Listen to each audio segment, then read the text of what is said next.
Cass R. Sunstein, Liars, Falsehoods and Free Speech in an Age of Deception. We live in an unsettling era. Social media posts shape public opinion. Accusations of fake news are bandied about willy-nilly, and the concept of truth seems increasingly elusive. This blink explores the pressing issue of misinformation, examining the tension between free speech and the proliferation of falsehoods in our digital landscape. It outlines which factors contribute to the spread of misinformation and discusses the potential consequences that such untruths can have on democracy. The line between fact and fiction is increasingly blurred. This blink offers tools to keep society both informed and resilient. Faster than the speed of truth. Imagine this. You're scrolling through social media and you come across a surprising post. A doctor claiming that COVID-19 is no more dangerous than the common cold. He has charts, data, citations, and, most convincing of all, he's wearing a suit and tie. Later, it's revealed that the man is a fake. He isn't a real doctor. The charts, the data, the citations, all bogus. How should society respond? Should he be banned from the platform? Prosecuted to the fullest extent of the law? Left alone to exercise his freedom of speech? Or receive a warning label on his post? In the internet age, the proliferation of falsehoods poses a significant challenge to society. From foreign governments manipulating public opinion through social media to national leaders dismissing factual criticism as fake news, the landscape of truth has become increasingly treacherous. This environment destabilizes our ability to discern fact from fiction. One study found that, on Twitter, false information spreads differently than factual information, with falsities spreading both faster and farther. Why is that? Well, falsehoods tend to be novel.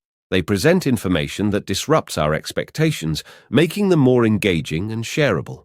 Moreover, false stories are often designed to evoke strong emotional responses, particularly surprise and disgust, which further fuels their spread.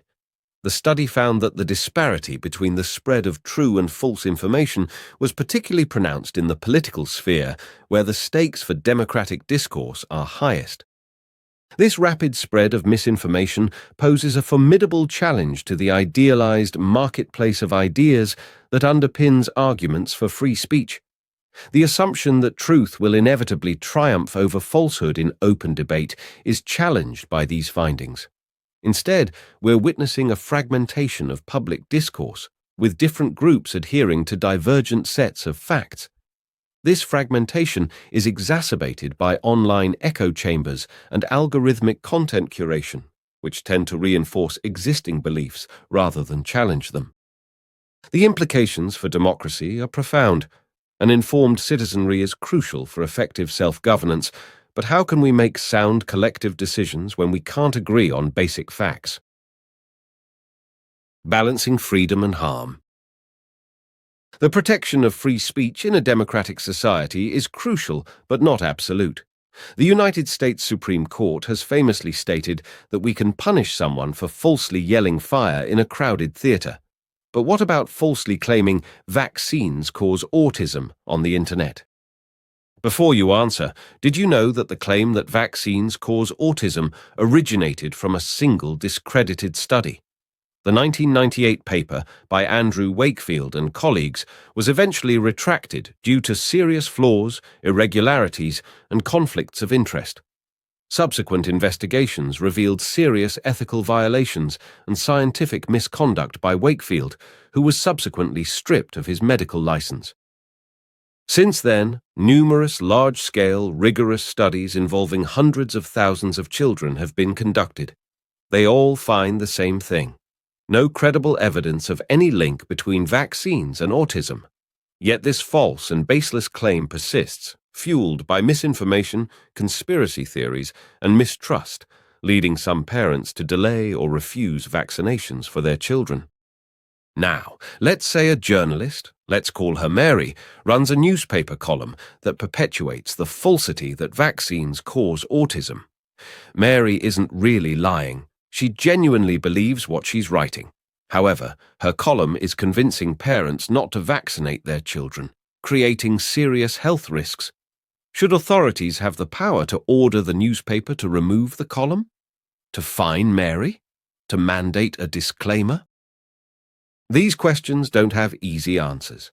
Free societies generally protect the utterance of even the most blatant falsehoods. Why? For many reasons. But for starters, most would agree that we shouldn't trust officials to be unbiased arbiters of truth, lest they end up suppressing legitimate dissent. On the other hand, some lies and falsehoods clearly cross a line. If a pharmaceutical company falsely claimed their product prevents cancer, they would swiftly face legal consequences. So, when should the government step in? How do we balance the protection of free speech with the need to combat harmful falsehoods? Must we give officials more power to regulate truth and lies? Or is this a dangerous path towards censorship? The case against censorship. Let's look at some key arguments for freedom of speech.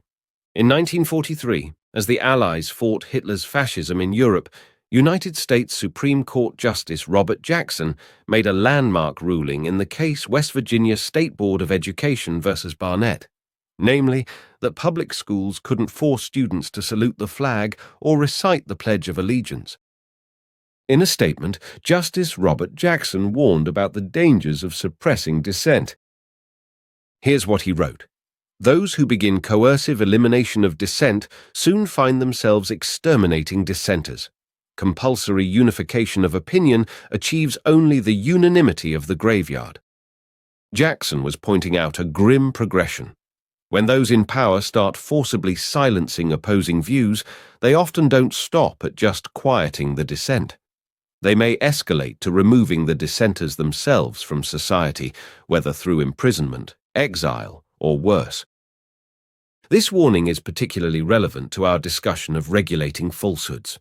While the intent might be to protect truth, giving authorities the power to silence certain views can be a slippery slope. Today it might be used against obvious lies, but tomorrow it could be wielded against unpopular truths or minority opinions. Jackson's words remind us of a traditional democratic value. The price of free speech is tolerating some ideas we may find false or even abhorrent. The alternative, a society where only approved thoughts are allowed, is even more dangerous. Another argument concerns the protection of minority opinions. In any society, there are views that may be unpopular or go against the grain of mainstream thought. Some of these ideas might initially seem false or even dangerous to the majority. But history has shown us time and again that today's fringe idea can become tomorrow's accepted truth. By allowing a wide range of expressions, including those we might disagree with, we create space for innovation, progress, and the evolution of societal norms. This ties directly into the concept of error correction. No individual or institution has a monopoly on truth. By fostering open dialogue, we create an environment where mistakes can be identified and corrected. This process of constant refinement and improvement is crucial not just for scientific advancement, but for social and political progress as well. When we silence voices or ideas, we lose the opportunity to test our beliefs and correct our errors. Perhaps most critically, free speech is fundamental to self-governance and democracy. For citizens to make informed decisions about their leadership and the direction of their society, they need access to a wide range of information and perspectives. This includes not just approved or mainstream ideas, but also dissenting views and even controversial or unpopular opinions. Of course, this doesn't mean that all speech is equally valuable or that harmful falsehoods should go unchallenged, but it does suggest we should look at alternatives to censorship whenever possible. Let's look at some of these alternatives next. Alternatives to censorship. Interestingly, the best response to falsehoods may not be punishment or censorship, but rather correction. Attempts to suppress false information can paradoxically spur its spread, acting as fuel to the flame. This paradox holds for several reasons. First, the act of censorship draws attention to the censored information. People become curious about what's being hidden from them, leading to increased interest and discussion. It's the digital equivalent of a banned book becoming a bestseller. Secondly, censorship can fuel conspiracy theories.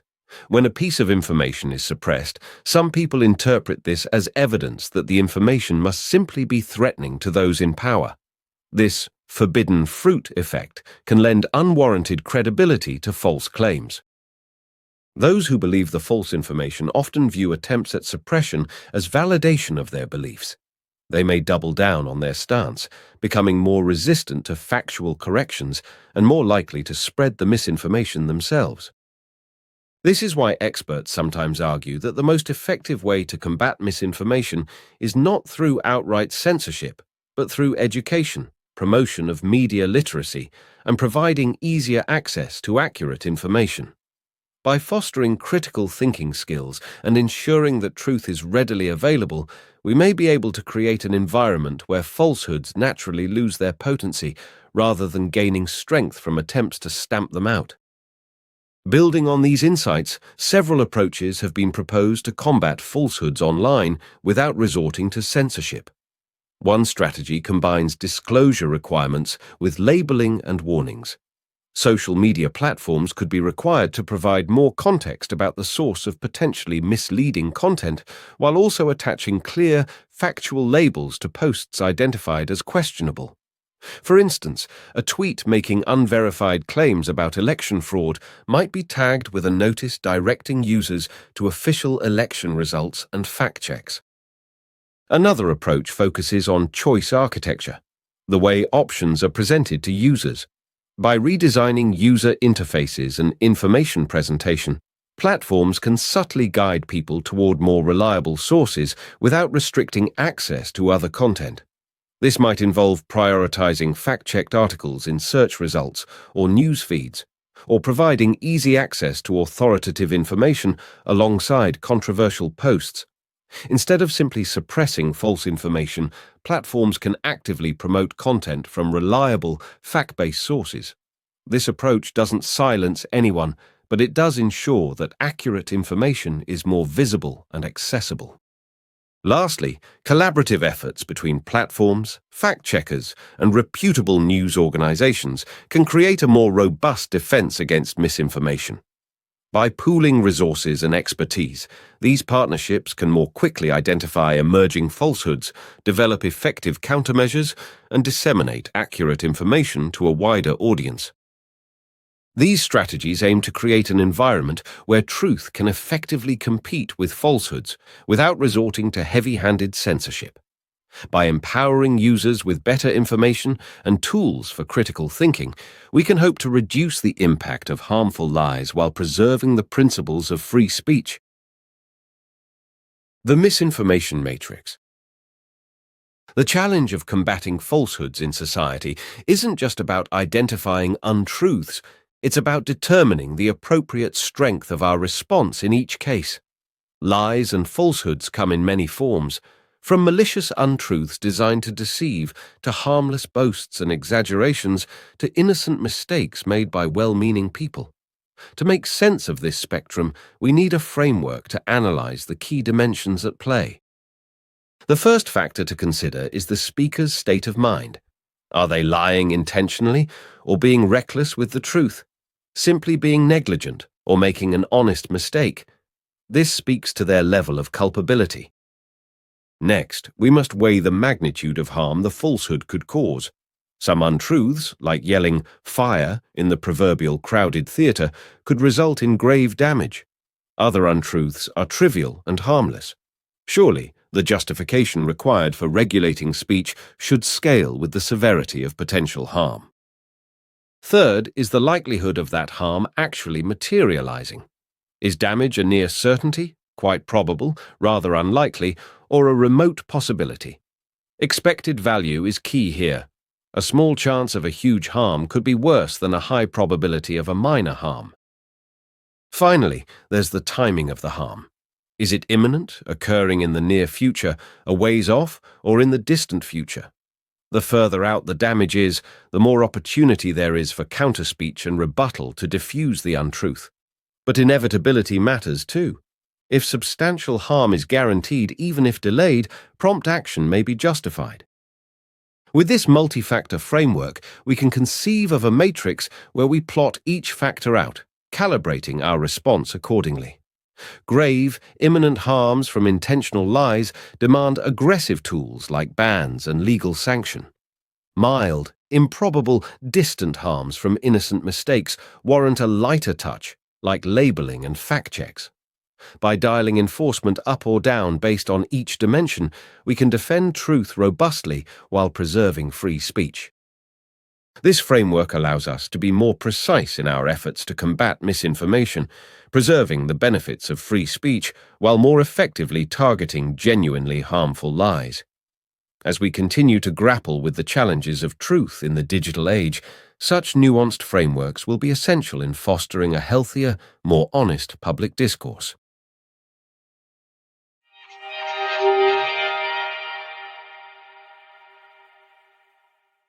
The main takeaway of this Blink to Liars by Cass Sunstein is that addressing falsehoods in the digital age requires a delicate balance between preserving free speech and mitigating potential harms. Misinformation spreads rapidly online, challenging the notion that truth will always prevail in an open debate.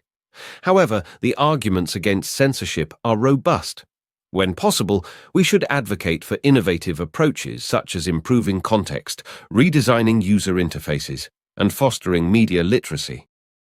Finally, when assessing falsehoods and society's response to them, we should consider factors like intent, the likelihood and magnitude of harm, and the immediacy of risks. This approach aims to create an environment where accurate information can effectively compete with falsehoods, maintaining the principles of free expression while addressing the challenges of our complex information ecosystem. Okay, that's it for this Blink. Thanks so much for listening, and see you in the next one.